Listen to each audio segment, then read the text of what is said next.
Професор Есонг бара усогласување на платите во образованието согласно минималната плата, ССМ бара линеарно покачување на платите, нов општ колективен договор со нова методологија за пресметување на платите, но исплата на регресот за одмор во јавниот сектор. Може ли да се одговори на вакви барања во услови на економска, енергетска, здравствена криза? Има ли државата сили да одговори на ова?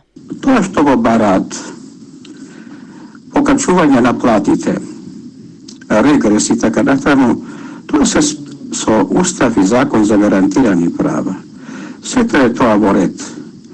Меѓутоа, живееме во една тешка криза и мора да се води сметка за состојбата во која што се наоѓа државата поради таа криза. Штрајкот, тоа е со устав за гарантирано право, тука нема дилема. Меѓутоа, сега е во оваа тешка економска криза, наметната од надворешни околности, не е посакувано време за штрајк. Сега е посакувано време за решавање на проблемите со преговори. Сите барања се легитимни, но кое според вас би било најургентно да се одговори, а кое барање би можело да почека? Заработувачката, како што кажува Уставот во член 32, е основа, е сега главен дел на заработувачката на граѓаните е платата. Платите се основа за унапредување според Уставот на личниот и заедничкиот живот. Ако имам подобра плата, ќе имам подобар личен живот. Тоа е дивно уставно право, со устав за гарантирано право, но уште еднаш ќе повторам, тоа право во ваква економска криза наметната со надворешни објективни околности треба да се решава со преговори. СОНК и ССМ токму околу штрајкот во образованието влегува во отворен судир. Различните синдикати неретко се конфронтираат во својата работа, дали е можеби тоа пречка според вас за остварување на поголеми работнички права?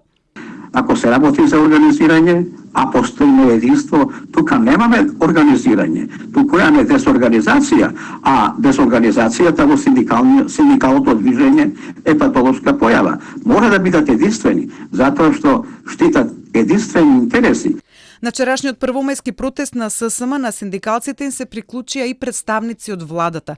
Како може да го толкуваме тоа? Каква порака се испреќа? Луѓето од владата што излегоа заедно на првомајскиот, така да кажам, протест или марш, покажа разбирање за проблемите на работниците, проблемите на граѓаните во услови наметнати од надворешни објективни околности.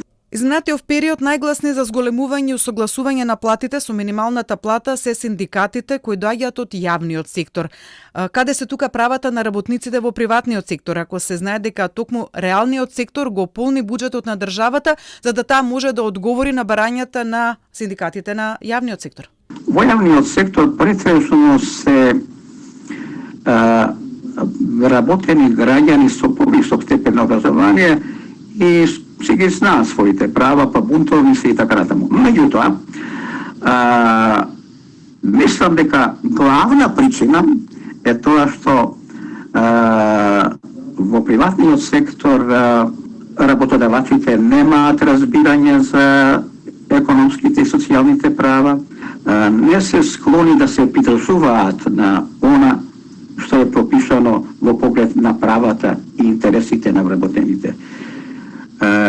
И токму поради тоа имаме една пасивност во приватниот сектор за разлика од јавниот сектор во поглед на барањата за остварување на економските и социјалните права. Се плашат едноставно